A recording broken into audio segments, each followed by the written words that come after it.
অবস্থা আছে নাকি? এইবার লোকটা বলবে, আল্লাহ এ তো দুনিয়া না, দুনিয়া না। দুনিয়া যদি হইতো আমি তার জমি তার হকটাকে ফিরিয়ে দিতাম, এখন আমি কোথার থেকে দিব?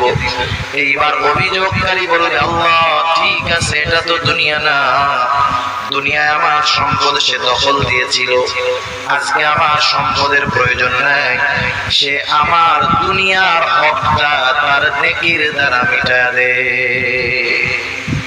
এবার ওই পাহাড় পরিমাণ নেকের মালিক একটা মাত্র অপরাধ করতো, বান্দার হক নষ্ট করছে, সে কি করবে?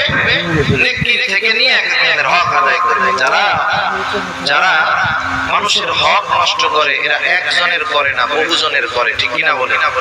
বহুজনের করে। একের পর এক অভিযোগকারী আসবে আর সে হক আদায় করতে থাকবে।